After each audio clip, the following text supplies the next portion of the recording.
One of these men is a highly respected New York attorney, Lucas A. Ferrara.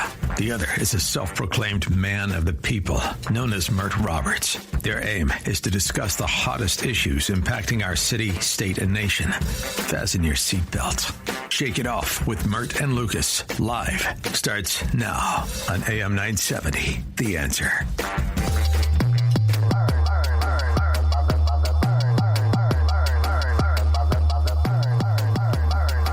What's that, Alex? All right. This one is Chicken Coop by Spin Opal. Chicken Coop. Now that's funny, particularly given our next topic. Good choice. Not sure if you heard, Mert, but back in August, a Chick-fil-A fast food establishment out in Ohio ignited a wave of debate over a new teen chaperone policy. The fast food restaurant requires all guests age 17 and under to be accompanied by a parent, guardian, or adult chaperone, which they define as age 21 and over, so to dine in that restaurant. Is that hilarious or what? You need an adult to buy a chicken sandwich and some waffle potato fries. Come on, give me a break. Now, the reason, Mert, is because they wanted to foster a safe and respectful environment, and it's tapping on something bigger: youth misbehavior. Kids are misbehaving, Mert, in public spaces. And maybe it's lingering weirdness from COVID, I don't know. But kids around the country are losing it. Why do you think that is, my friend? Well, it's very nice of people to blame the kids. It's not the kids. It's corporate America working everybody to death.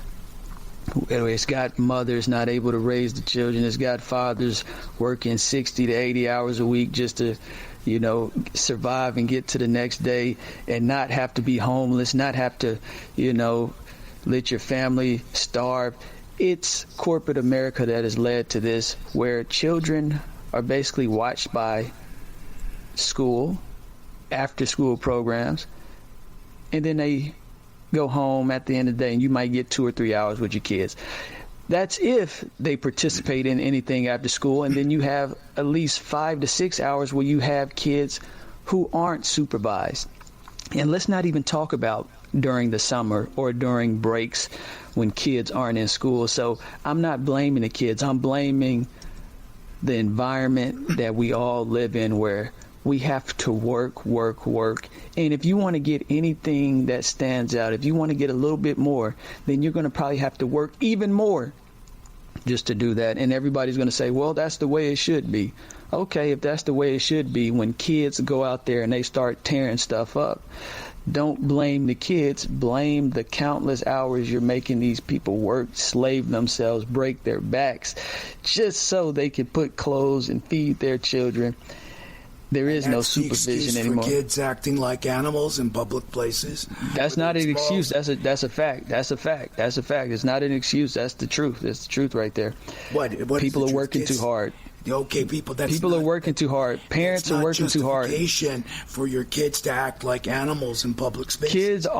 Kids aren't acting out. They're acting like kids. Kids bully. Kids fight. Kids tear things apart. You can't blame kids for acting like kids. It is not excusing it. It's just acting like kids, Bart. They're acting like animals with no.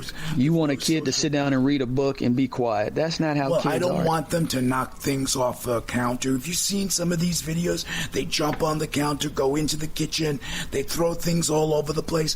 What are you talking about? There is a fundamental dysfunction, and a lot of these kids just don't know how to behave. Gabby, you've seen the media reports. What's wrong with kids these days? I don't know, but all I know is I wouldn't be able to get away with any of that when I was a kid. Yeah, things were different, Mert. Even when you were younger, you wouldn't think of jumping on a counter and throwing garbage, the food or whatever items are on the counter on the floor, like a little temper tantrum, like a 2-year-old. Well, here's the thing. You got to understand this. The economy has shifted into an even worse state. And our last guest just talked about it, Mr. Hartman. He spoke about this, where it now takes 2 paychecks to have the same thing that you could get for 1 paycheck, years and years ago. So people are overworked, and when it comes to feeding your family or staying home and being a bum and struggling, you're going to go to work, provide the essentials for your kids, and you're going to hope and pray that when they have all this free time to be out there and do their own thing, that they don't hop a counter.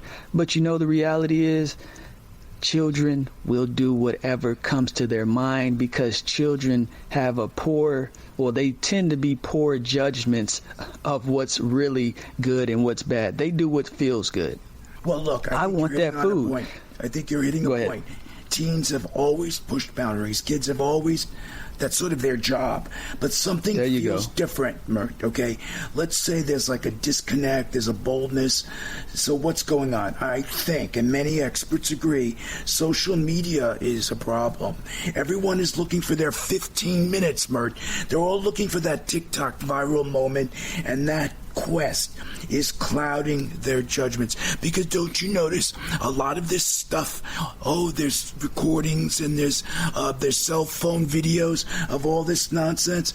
It's a little bit too convenient. Now, back in the day, you might prank your friend and that was that. Now everything's filmed, posted, judged by strangers, and the more outrageous, the better. If you yell at a cashier, that gets you 100,000 likes. Some kids are going to do it, but that's got to stop. We cannot reward that kind of behavior. Don't you think? Come on. Listen, kids don't care about rewards unless it's coming from somebody they respect. If your teacher tells a kid, hey, do good, get good grades and, be a good kid and you'll get to go to a nice college and have a nice job in the future, that's a good reward for an adult. But for a child, they want love. They want attention from their parents. They want good relationships. They need to be nurtured. And if the parent is not in the house to do the nurturing, if they're working all these countless hours and the kid doesn't get that, well, they're going to gravitate towards violence. They're going to gravitate towards destruction. They're going to gravitate towards doing the things that make them feel good. And to get them attention. That's what they're struggling for. Right. There you go. But this is a problem. Alex, Gabby, don't you agree we should turn this kind of stuff off? We shouldn't encourage that kids are getting likes for behavior that's fundamentally uncivil. Come on. How about the fact that some of these guys that are influencers show up to a mall and all of a sudden the whole mall is trash because these kids don't know what to do when their favorite pop star is it doesn't make sense. And Mert, why are you excusing an older kid's behavior, 16, 17. I mean, that's a problem right there, that they don't know any better because they know what they're doing. I believe at that age, they know that they're causing chaos, and then they love it. That sounds posting it, and they love posting it on social media. Go ahead. Let me say this. That sounds like a smart thing to say, but when you think about what kids get away with because of how smart they are, and then you realize, wait a minute, you got a young girl pregnant because you thought you were getting away with something being an adult. Kids make dumb decisions because you need the proper guidance there. That's what they need. Kids know what they want to do. They want to get away with smoking pot. They want to get away with drinking, when they underage drinking. So they're smart enough to do what they want to do, but they're not smart enough to understand the long-term consequences. It takes adult supervision to help them understand that. Man, I finally agree with you. Mert, not enough discipline or structure. I agree. And I think that is the failure of parents. But I don't think the fact that they work or they're working too hard is an excuse. When you have kids, you can't give me any other reason. That's the only reason. There is no other reason. The parents aren't in the homes anymore, so there is nobody to guide these young people when they're making these bad decisions or when they're thinking about it. And that's a failure of parenting then. Don't you agree, Gabby? I mean, you can't let your kid go out there and act like I won't say. You just can't act exactly. You just can't. Right, but they are. Now, look, I understand this may be a symptom, Mert, of something deeper. I mean, COVID really messed with kids' heads. But now that they're back in the public, some of them don't know how to behave.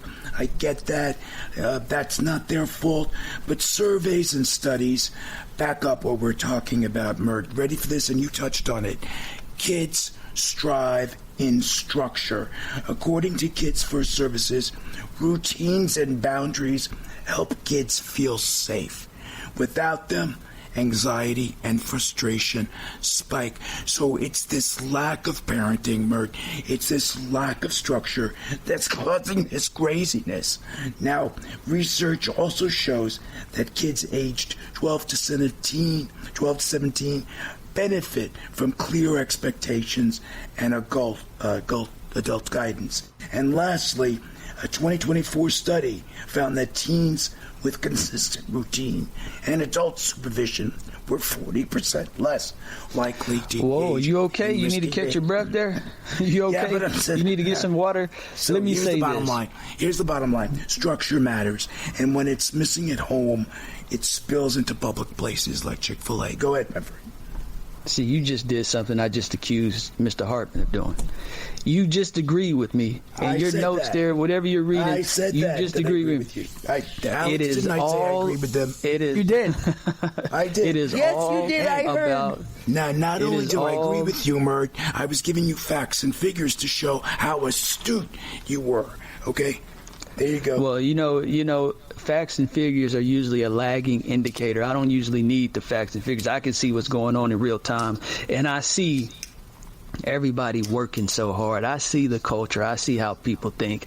I look at Alex. If he had children, he wouldn't be able to be there to support his kids. He's working 6-7 days a week, doing all these shows, well, countless maybe hours Gabby in the wouldn't studio. mind. Gabby would mind. Would you mind, Gabby? I wouldn't Alex? mind a little space. There you go. She doesn't want him home. She wants him making Oh money. man, come on! You don't do your man like that. You're supposed to have his back. But I see how people are worked. I see how exhausted people are, and it makes having kids and raising kids that much more difficult. There has to be some kind of a push to go back to, are we going to be a country that values family, or is it going to be all about profit? If it's going to be all about profit, then we might need to get these young kids working. We might need to strip away the laws where kids can't work. Put the kids back in the factories. If they get black lung from being in coal mines, so be it. But they won't be out there tearing up the streets because they're. Oh my goodness, that's some fantasy you've got there. Look, Mert, you're touching on some core issues, by the way. I'm agreeing with you. Parents are juggling jobs, bills, burnout, schools are underfunded, mental health resources almost non-existent, social media companies, they're profiting off of this craziness. That should stop, Mert. And businesses, they're just trying to keep the peace so that they can pay their bills and support their families. Look, when the system breaks, and it has, places like Chick-fil-A end up drawing the line. But businesses shouldn't have to act like parents or guardians. That's not the way it should be, and that's my point, Mert. Don't you agree? Amen. Oh, the audience does. Come on, Mert. You have to agree. Well, I mean, no, I'm here. You didn't lose me. No, I agree. Well, but we my actually point, agree. But listen, my point stands. I want everybody to understand how serious I am about this. If you don't allow mothers, and it's really the mothers, if you don't allow the mothers to take care of their kids, then you're going to have a country like we have now where the youngsters are out there raising hell because they're not getting the love and support they need at home. Amen. Because women Amen. are working just as hard as men these days. Not just mothers, Mert, a parent or a guardian. Because it's not just female. It's some structure of some sort. But go ahead. His fathers always have come home at the end of the day and instituted discipline. You know that famous phrase, just wait until your dad gets home. That phrase is famous and well known for a reason. 50s. Gabby, he's going back to the 50s. I think he loves the 50s. I really he do. does love the 50s. I'm seeing this correlation. It's not, there are dads like Pete Buttigieg that work at home. And, and the mom is the husband. It's not the dad. that simple anymore, Mert. But I get your point. The larger point is the structure. And by the way, 2024 survey conducted by the National Survey of Children's Health, 1 in 5 kids diagnosed with a mental or behavioral health condition. 1 in 5. Anxiety is the most common diagnosis. Access to care remains a challenge. 20% of adolescents report unmet mental health. We cannot continue to ignore some 2.6 million kids who suffers from some form of mental distress. That's not right, and it's clearly a crisis. It's a crisis that we need to address because we won't have a future as a country if our kids are dysfunctional. Don't you agree, Mert? Listen, it sounds like it's a crisis, but the real crisis is what I keep harping on. If there's anxiety and depression, it's because it's kids leading kids. It's not adults leading kids. See, if there's an adult there, you eliminate a lot of depression. You eliminate a lot of anxiety. You eliminate a lot of these mental health issues because you have somebody there who can recognize, oh, you need to be picked up right here, or you need to be pushed right here, or you're about to do something dumb. So a lot of this mental health stuff that I hear people talking about, they're just looking for an excuse to excuse the lack of leadership in the home. It is not mental illness. It is a kid who don't know how to think. And because they don't know how to think, there's a lot of anxiety there. Should I do this? Should I do that? It's all on the kid. And kids are dumb. They're dumb. They're smart, but they're dumb. And when you're dealing with somebody dumb and they're not sure of their next move, there's going to be a lot of anxiety. So when you talk about mental health, it's not mental health. It's just a lack of guidance, lack of guidance is part of the problem, and mental health and distress another part of the problem. Look, if we don't act now, Mert, we risk raising a generation that... Well, the audience agrees. I don't know what they agree with. That was too early. Yeah. With kids that distrust authority and isolates itself, kids will turn to self-harm, substance abuse, or violence. They feel unseen, unheard, unworthy, and we will pay the price with rising crime and instability, overburdened healthcare and justice systems, and a workforce lacking empathy and innovation. We need to change, and this is not just a youth crisis. It's a societal reckoning. Support our kids, and we as a society flourish. Ignore them, we fracture. And when we fracture, Mert, it won't be quiet. So we will watch a generation slip through our fingers, not because they failed, but because we did. So we need to build a better world than the one we're giving them. May I hear an amen? Amen. This is Lucas Ferrara, and with me at the studio is my esteemed colleague. You've been hearing from him all night. It's the one, the only Mertinator, otherwise known as Mert Roberts, working the board. The great Alex Garrett, who has a 5-star rated podcast, One Leg Up with Alex Garrett. And we're honored to have in the studio his beautiful fiancée, Gabby Pisani. I love you, Gabby. How's it going over there? Great show tonight. I'm loving it. Oh, thank you. And of course, we can't forget there's Ashley Ferrante, who's back in master control. When we come back, we'll be joined by Mark Gogolewski, a former tech executive turned storyteller, and he's out with the book, How to Be Okay. So don't go away. Me, Mert, Alex, Gabby, Mark, all of us at AM 970 will return after these quick messages. When we return, we'll bring you a story of resilience, reinvention, and real talk. Mark Gogolewski's journey from tech to truth might be just what you need to hear.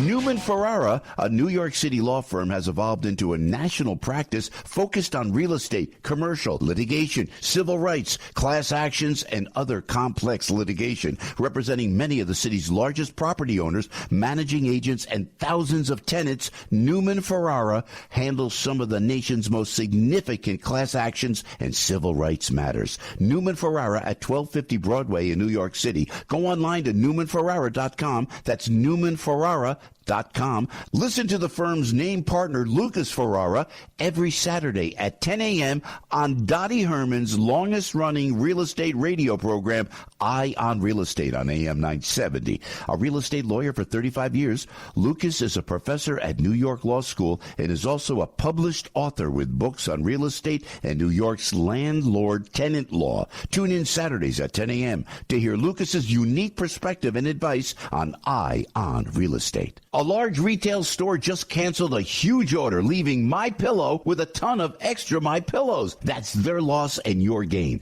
MyPillow is offering the classic collection for wholesale prices. Only $19.98 for a standard MyPillow. But it gets even better. For a limited time, they're going to offer their entire classic collection at wholesale prices. Get queen-size MyPillows for just $24.98. Upgrade to king-size for only $29.98. Get the body pillows for $39.98. And multi-use MyPillows for only $12.98. Go to MyPillow.com, use the promo code JOEP, or call 800-651-0798 to take advantage of wholesale pricing and receive $100 in free digital gifts when your order is $75 or more. That's right. Get the standard MyPillow for only $19.98. Go to MyPillow.com or call 800-651-0798. Use the promo code JOEP to get the standard MyPillow for only $19.98. Unity Bank is dedicated to community-oriented banking and offers a full range of services, including business and personal accounts, business loans, and mortgages. Unity has locations throughout New Jersey and in Lehigh Valley, Pennsylvania, expanding its footprint to 21 retail locations. If you're a small business owner, you know how frustrating it is to be a nobody at the big banks. You should be banking at a community bank like Unity. You can have a personal relationship with the president and CEO, my good friend Jim Hughes. Jim asks that you call him directly at 908-713-4306, 908-713-4306, or send an email to james.hughes, Hughes, at unitybank.com, and Jim will get right back to you. You can't get this type of service at the big banks. Visit unitybank.com. FDIC insured, equal opportunity employer, and equal housing lender. Unity Bank, growing with you.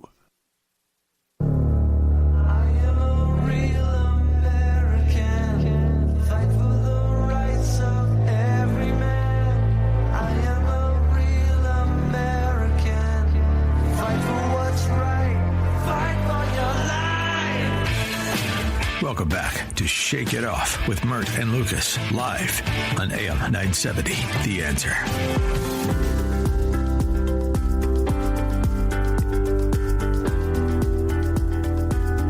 That's a nice beat, Alex. What's the name of that one? Yeah, I like this one too. It's called Mental Health by Hits Lab. Good choice, given our next guest focus is mental health. Mark Gogolewski is a serial entrepreneur, startup advisor, investor, filmmaker, and father of two, based in Tahoe City, California. He's an avid skydiver, believe it or not, Mert, with more than 3,700 completed jumps. Talk about a death wish. Mark has achieved notable success in the tech industry, including the sale of Denali software to Cadence Design Systems for $315 million and Novello to Samsung for an undisclosed amount. As the CEO of Realization Films, he produced the documentary Buried, which became the 6th most watched title on Netflix during its first week of release. Hollywood's legendary Martin Scorsese is now adopting it as Wall of White, with Mark serving as executive producer. I think that's exciting stuff. Today's on the show to talk about his latest book, How to Be Okay When You're Supposed to Be Okay, But You're Not. It's a raw, honest guide for men who appear successful on the outside but are struggling internally. It's especially geared toward high-achieving professionals like executives, entrepreneurs, athletes who feel pressure to maintain a facade of strength while battling emotional wounds, addiction, or burnout. Welcome to the program, Mark. How have you been? What have you been doing? Well, I had a great summer. Thanks for having me back. I really appreciate that you've invited me. Well, we missed you. So what have you been doing? Anything good? A little birdie told me you had an important life event, or did I mishear what the little birdie was telling me? You did not miss here. I did elope and get married earlier this summer, and Mazel tov. Congratulations. I didn't want to say it. Yeah. Thanks. Thank you. It's a thrill of a lifetime, I must say. Well, we wish you many, many years of happiness. Now, your latest book, How to Be Okay, tackles a really important topic. Well, what led you to focus on this particular issue? Why? Why did you feel a need to write about it, my friend? Well, I mean, first of all, I spent a lot of years as I struggled through addiction trying to understand how on earth I got to that point, given I had tried so hard throughout my life to live a good life. And when I went through rehab, one of the things I discovered was how many men I found that were like me, where they were succeeding on the outside, but inside they were alone. They were despairing and they were crushed, and they found themselves also struggling through this horrible thing called addiction. And is there like an underlying cause? Do you see a theme, some pattern that causes people to resort to substance abuse or whatever they may be addicted to? I do. I think most people that I've spoken with at length, they're bearing, deep pain and trauma from earlier in their life, and one way or the other, the coping mechanism, one of the coping mechanisms that I and others have turned to has been some kind of substance use, which at first is, somewhat of a Band-Aid, and then over time you find that it's become the crutch, it's become the wheelchair, and it's taken over your life. But is it masking something? Is it the feelings of hurt, betrayal? Can you give us like the inside poop? In other words, what are you hiding from? Are you hiding from yourself, from your emotions? Can it be simplified in that way, or is it just not possible? Well, I think, when I think in my case, one of the reasons that I succeeded in life is I felt the need to do so. I felt the need to win. And after I went through therapy and really looked at, where did my behavior come from, I saw that be instilled in me early in childhood. And it's at, that time of my life that I felt on the receiving end of a lot of emotional trauma. But I didn't even barely remember it. Part of the success was running from that. And as much as you run those feelings try to come out, the memories try to come out, and the substance use then quiets it, or in my case, drowned it, almost literally, is one way to look at it. It's your subconscious trying to keep you away from the things that are going to hurt. Interesting. Let me ask you a question. Yeah, let me ask a question real quick. Good, Murd. This is something I'm always interested in.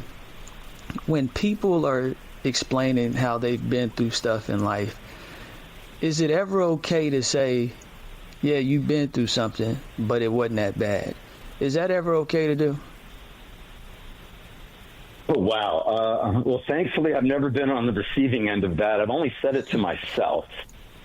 And I'll say that when I've said it to myself, it has been one of the more painful types of shame that I loaded on top of myself. And I found in group therapy that everybody's walk through life is wildly different. But the emotional landscape, especially if people who've been through addiction, is very similar.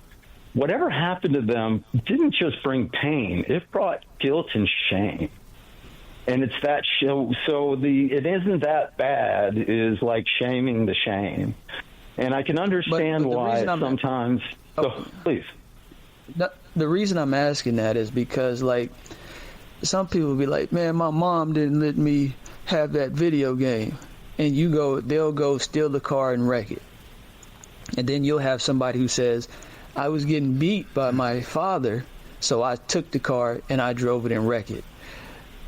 Don't you see the difference? If the person who didn't get the video game feels like they've been cheated and it's the worst thing that ever happened, How do you deal with that? Because you got to, at a certain point, some people have to be cut off from the, or maybe I'm wrong. I could be wrong. You don't have to agree with it.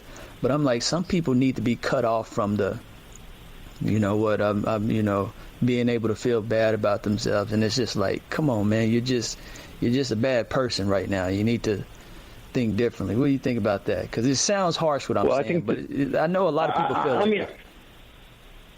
Well, I'll say that in the places that I found a lot of healing was sharing in groups with other men especially, not always men, but hearing what tortured them and finding out that they've felt very similar to me has had a lot of meaning. Now, on the path to that, when people start opening up, the content that comes out can be death by a million cuts.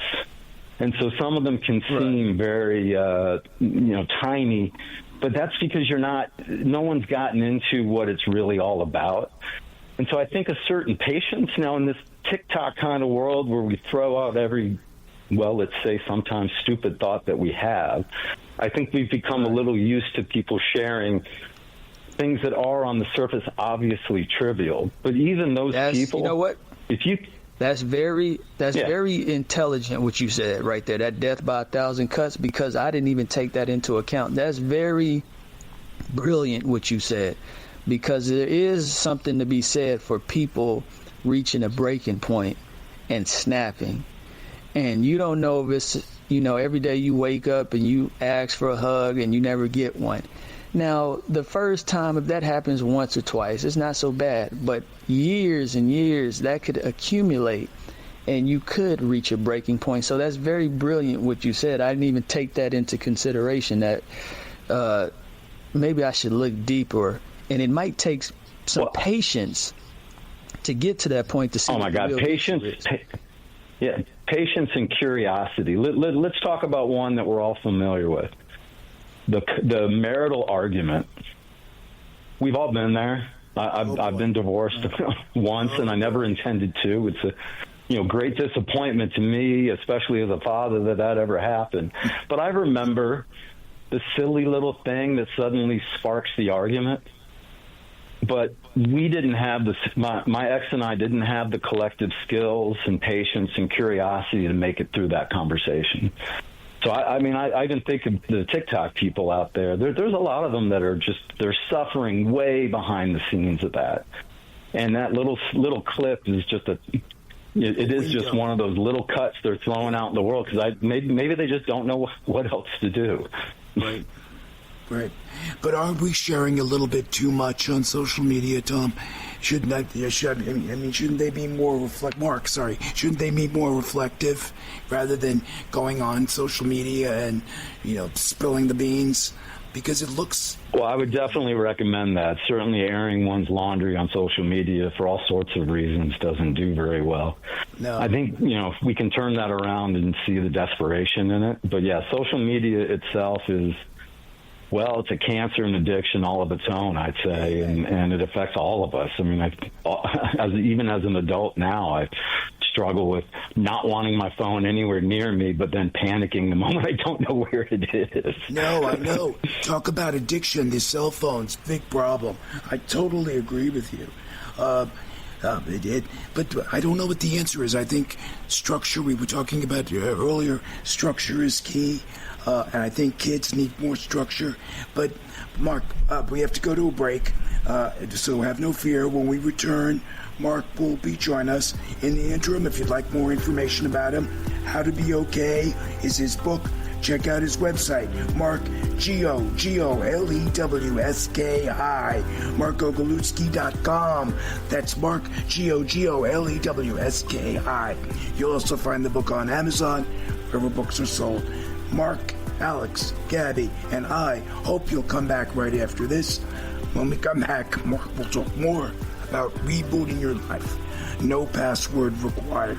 From tech exec to mental health advocate, his journey might just help you debug your own emotional software. So stay tuned. We'll be back right after these messages.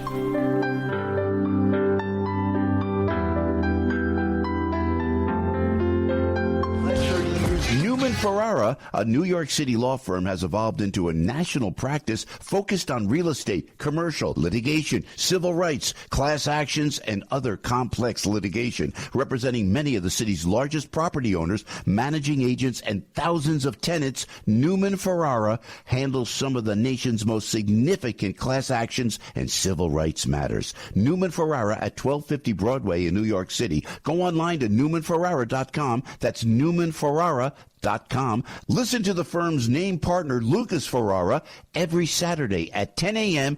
on Dottie Herman's longest-running real estate radio program, Eye on Real Estate, on AM 970. A real estate lawyer for 35 years, Lucas is a professor at New York Law School and is also a published author with books on real estate and New York's landlord-tenant law. Tune in Saturdays at 10 a.m. to hear Lucas's unique perspective and advice on Eye on Real Estate. Hey, it's Joe Piscopo from the Joe Piscopo Show. New York City's future is on the line, and I'll be joining AM 970 The Answer for an exclusive town hall, How the Mayor's Race Can Make or Break New York City. I'll be alongside Mike Gallagher, Hugh Hewitt, Dottie Herman, and Jen Kelly, and Kevin McCullough moderating. It all takes place Tuesday, October 7th for an exclusive online live stream. Don't wait. Reserve your spot at am970theanswer.com or text Town Hall to 94878 for a link to register today. Nowadays, when a lot of food is good and expensive, Michael's of Brooklyn is something that's just plain good. And if you want the best homemade Italian food, then you must get to Michael's of Brooklyn, Avenue R off Nostrand Avenue. Say hello to Fred and tell him Kevin McCullough sent you here to eat fantastic fresh pasta. And if you can't get to Michael's of Brooklyn, then how about joining the Sauce of the Month Club? You get a different jar of Michael's of Brooklyn pasta sauce and homemade pasta and biscotti each month for 6 months. Each month receive exquisite sauces ranging from arrabbiata to puttanesca, and of course, the fresh marinara. They're family-owned and operated, and I can attest to the authenticity of every one of their recipes. That's why it's stacked in my pantry. Everything is made completely from scratch. Even the sauce they sell in the grocery stores nationwide. They make it right there at Michael's of Brooklyn. So visit michaelsofbrooklyn.com and join the Sauce of the Month Club. That's michaelsofbrooklyn.com or call 718-998-7851. Michael's of Brooklyn, serving the community since 1964. For decades, Dennis Prager shared his wisdom with listeners around the world through his lectures, courses, interviews, and debates. Now, for the first time, the collective wisdom of Dennis Prager is being made available as a podcast. Listen to Timeless Wisdom with Dennis Prager, with new episodes released for a limited time only as a podcast. Subscribe for free today at DennisPrager.com. That's Timeless Wisdom with Dennis Prager, exclusively at DennisPrager.com.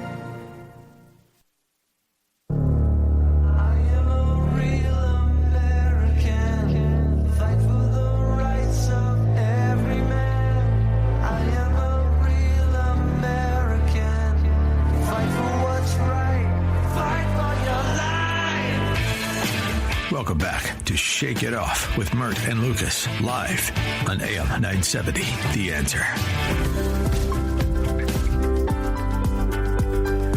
Welcome back.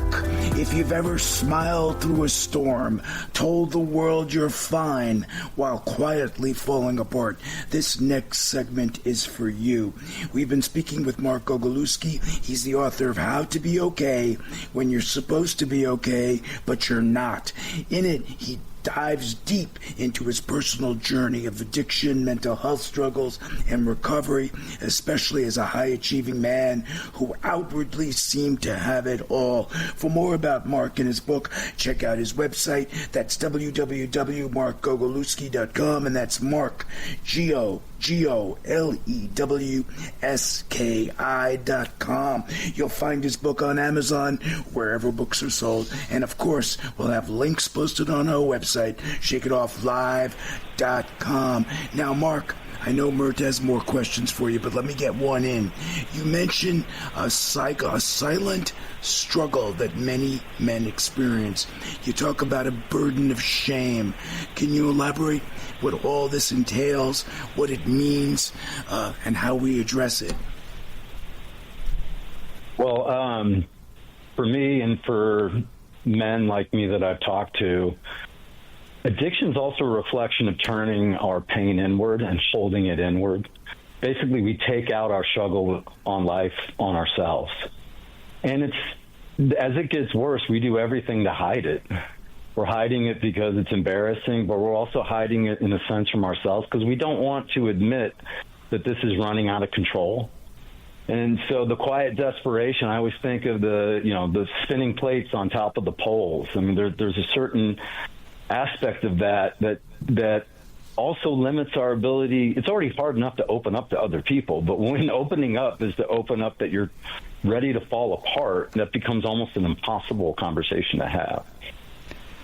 Now, we spoke about this earlier. I don't know if you heard it, but I was talking about we were talking about the children and there being dysfunction and mental illness in the lives of children. Do you think a lot of what's going on in this society is because we're overworked and we're so driven by personal success that, devoting time to family and mental health is usually an afterthought? You agree with that, or you disagree? I mean, I do agree. I mean, certainly my generation was taught to get things right the first time, to not just do your best, but, constantly be at it. And that you were, the most common question you're going to hear if you are at any kind of networking event is, what do you do? I mean, the culture at an individual level and at a zeitgeist level is demanding, expecting that what you're defined by is what you provide. And what's wrong with that? Because we do need parameters. I mean, if I talk to you about the weather, what does that accomplish? You just say, well, I'm a lawyer and you're a tech entrepreneur. What's wrong with that starting there, though? I'm not following you, Mark. Oh, I don't mean that the conversation itself is a problem. It's that I believe that the expectation that what everybody looks to you as is where are you in your career and what can you provide financially? There's it's to the point of, how can you, especially you start succeeding, how can you complain? You're the one succeeding. You're the one providing. Like, where is the room for, well, wait a minute, there's a whole lot more going on. I don't hear the invitation to talk about that in very many places. Well, what are some of the reasons in your... Yeah, I'm sorry. Mert, did you want to say something? No, he can continue. Oh, that was me. I was just going to say that I thought that, one of the things that we're missing are just a natural place for men to talk with each other. And that's been I think, an obvious lack in my life that I've looked for. Okay, so you think men, but don't men go to bars and go to sports, and aren't there ways that they can, or that we? I'm almost talking like I'm not aren't there ways that we've been taught to that we've been taught to communicate? Mark, are you saying that those systems just don't work? They're not functional? Well, when you're an alcoholic, both of those have a few problems around it. But also, laughing aside, the environment isn't necessarily the kind where you're going to open up more deeply. And one of the great places that was a stronger part of our culture was a church. I mean, a men's place. I'm thinking of a place where it's more quiet, and church isn't the most popular thing these days. But there are other ways to find camaraderie and community with men. And it's in those kind of conversations that's where men open up, when they feel a connection with someone and they have a level of respect, and not when there's drinks in the hand. Usually the conversation heads off in a different direction. Well, let me ask you something, Mark. Your book, is it also about helping women get a better understanding of the pressures and difficulties men face? Is that one of your goals? Am I understanding that correctly? Certainly. I mean, I wrote the book not just to help share what happened to me and men, but also just as an explanation to myself and to others, like, how does this happen? And I have heard from a number of women who have appreciated that that getting inside their husband's head can be very different. I mean, I it sounds sexist, but I do believe men and women fundamentally approach communication and their struggles quite differently. How's your book been received so far? What kind of feedback have you gotten? So far, I've gotten great feedback. Thankfully, I've had a number of readers reach out through my website, which I've really appreciated, and I will be getting back to each one of them. I've really been touched that, one of my goals was that I wish that the book would sound like a friend talking to you about what happened, like just trying to be straight up, and that's feedback that I've gotten from others, and so I feel like there is something there helping people, which was, the greatest, the number one goal of the whole effort. You know what I'll add to that? I think what you're trying to promote is actually a good thing, because as everything has become more and more advanced in terms of technology, and, there's a lot more people out there with opinions and thoughts, it is forcing people to dive into things that they would have never considered, because there's more access to information.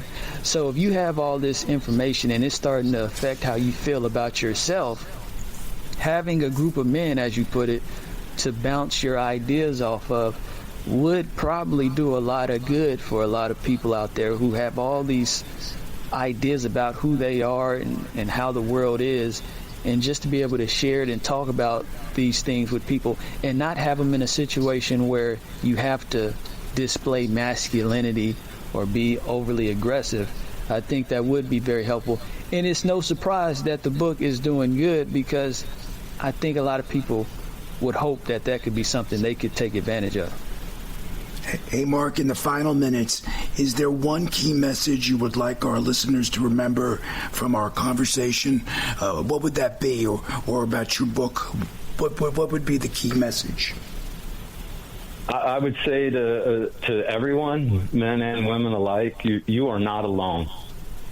You will find, when you find the people that you can speak authentically to, who will sit down with curiosity and meet you where you are, you will find that you are so not alone. That your fellow humans are going through pain just like you, even though you could not have guessed that from the outside. And I've seen that again and again. When you get past the tiny little stories at the beginning, and you really sit with someone and share what has happened to you, you get a lot of care and empathy back. Absolutely amazing, Mark. Believe it or not, we've run out of time, and it was a pleasure having you back on the program.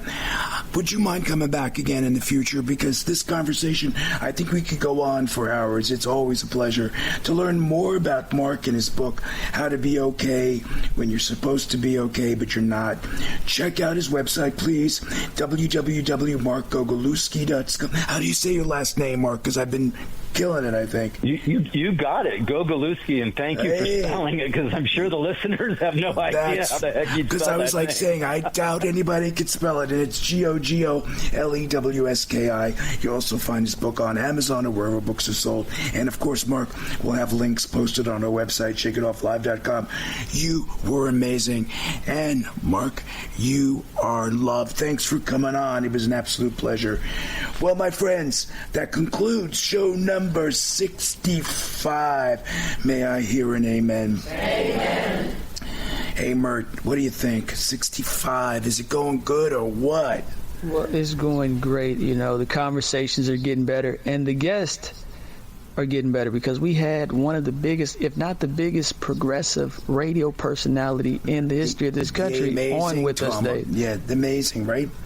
That Tom Hartman, we thank him for coming on. And he sent a message, by the way, saying he had a great time. Thank you, Tom. 65 episodes, that's 130 hours of live entertainment. And if you think that's easy, you give it a try. And to Alex Garrett, who's got a great podcast, One Leg Up with Alex Garrett. What do you think, Alex? How did we do? This was a stellar show for the books, as they say. Hey, Gabby, we love you. Special thanks to Ashley Ferranti and to everyone behind the scenes. Thank you. Before I go, I'd like to remind everyone, check out my movies. Help Make Up 5,000 Space Aliens, Children of the Vine. It's an award-winning films. You'll find them everywhere. And if you're listening to us live, next up is my favorite show. It's Culinary Confidential, starring Christina Cates. Her show will be coming up in a few minutes. She's got some great guests in store for you. I love her program. She's amassing listeners by the thousands. Join us next week. We'll have some more controversial topics, More special guests, same time, same place.